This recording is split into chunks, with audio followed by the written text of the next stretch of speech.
Hello students, welcome back to my channel nurse with in. आज की इस video में हम बात करने वाले हैं responsibility of nurses. What are the responsibilities of a nurses. ऐसी क्या क्वालिटीज़ हैं नर्सेज के अंदर जिसकी वजह से उनका जो प्रोफेशन है वो नोबल प्रोफेशन कहलाता है। So let's not waste a time and start it one by one. जो पहली रिस्पॉन्सिबिलिटी है नर्सेज की वो है पेशेंट केयर। नर्सेज पेशेंट की केयर करती हैं, उनका बेसिक केयर करती हैं, उनको मेडिसिन प्रोवाइड करती हैं और साथ ही साथ उनका हाइजीन भी मेंटेन करती हैं। नर्सेज की जो सेकेंड रिस्पॉन्सिबिलिटी है वो है पेशेंट की मॉनिटरिंग करना।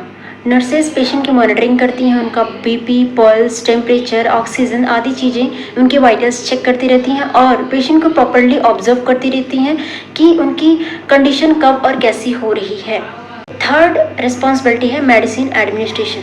नर्सेज डॉक्टर के सारे जितने भी उनके ऑर्डर होते हैं उन्हें फॉलो करती हैं। साथ ही साथ पेशेंट को वो जो भी मेडिसिन वहाँ चार्ट पे लिखी होती है, फाइल पे लिखी होती है, डॉक्टर द्वारा प्रेस्क्राइब हुई होती है, उसको वो प्रोवाइड करवाती हैं और उनकी कंडीशन का ख्याल रखती हैं। साथ ही साथ right patient and right dose का वो भी ख्याल रखती हैं।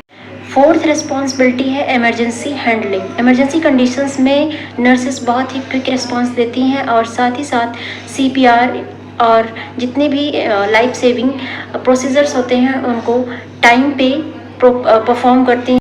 पेशेंट की ज़िंदगी को बचाने में एक बहुत ही अहम योगदान देती हैं। फिफ्थ रिस्पॉन्सिबिलिटी है डॉक्यूमेंटेशन। ये सारी चीज़ें करने के बाद मेडिसिन्स, पेशेंट की केयर करने के बाद, मेडिसिन्स देने के बाद आदि सारे वर्क करने के बाद फाइल को मेंटेन भी करना होता है। तो नर्सेस उस फाइल को मेंटेन करती हैं और जितने भी डॉक्यूमेंट्स होते हैं पेशेंट के, उन सारे फाइल्स और डॉक्यूमेंट्स को मेंटेन करके रखती हैं, सेव करके रखती हैं और जो भी ट्रीटमेंट दिया गया होता है पेशेंट को या भी जो भी देने वाला होता है उसे वो मेंटेन करके रखती हैं, प्रॉपर अपडेटेड रखती हैं सारी चीज़ों को। 6 पॉइंट है infection control. Nurses gloves, mask और आदि जितने भी प्रोटेक्टिव इक्विपमेंट्स और जितने भी चीज़ें होती हैं उन सब का इस्तेमाल करके वो इन्फेक्शन को फैलने से रोकती हैं। साथ ही साथ जितने भी डिस्कार्ड मटेरियल्स होते हैं उनका वो सही तरीके से डिस्पोज करती हैं और इन्फेक्शन को फैलने से बचाती हैं। 7 पॉइंट है कम्युनिकेशन। इस मामले में नर्सेस का काफ़ी योगदान होता है, काफ़ी अहम योगदान होता है। पेशेंट से वो प्रॉपरली कम्युनिकेट करती हैं, उनके हालचाल के बारे में जानती हैं, पेशेंट को और उनकी फैमिली को एजुकेशन, हेल्थ एजुकेशन के बारे में जानकारी देती हैं और सारी चीज़ें उनसे जानती हैं, उनके हाल के बारे में जानती हैं।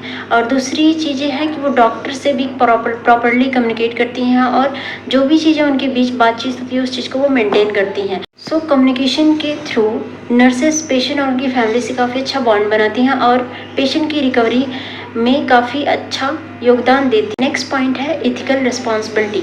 नर्सेस की रिस्पॉन्सिबिलिटी होती है कि वो पेशेंट की जितनी भी उनकी प्राइवेसी को मेंटेन रखें और उनकी अगर कोई पर्सनल बातें हैं तो उसे बाहर तक लीक ना करें, उसे अपने तक सीमित रखें और उस पेशेंट की प्राइवेसी को मेंटेन रखें। Second thing is that nurses की रिस्पॉन्सिबिलिटी होती है कि वो पेशेंट और उनकी फैमिली से रिस्पेक्टफुल बिहेवियर से पेश आएँ, रिस्पेक्टफुल मैनर में पेश आएँ। तो नर्सेज जो होती हैं वो हॉस्पिटल की बैकबोन होती हैं, जो हॉस्पिटल के मेंटेनेंस और जो भी वर्क होते हैं उसको प्रॉपरली काम करने में काफ़ी अच्छा योगदान देती हैं और हॉस्पिटल की ग्रोथ करने में काफ़ी अच्छा योगदान देती हैं। पॉइंट है टीम वर्क। टीम वर्क के थ्रू नर्सेज पेशेंट के साथ अदर जो स्टाफ होते हैं हॉस्पिटल के हेल्थ केयर वर्कर्स और जो भी डॉक्टर्स होते हैं उनके साथ टीम में काम करके उनके काम को और सही तरीके से इम्प्लीमेंट करवाती हैं और काफ़ी अच्छा योगदान देती हैं। तो एक अच्छी नर्स वही होती हैं जो पेशेंट की सेफ्टी, केयर और रिस्पेक्ट तीनों का ध्यान रखे, उनकी प्राइवेसी का भी ध्यान रखे।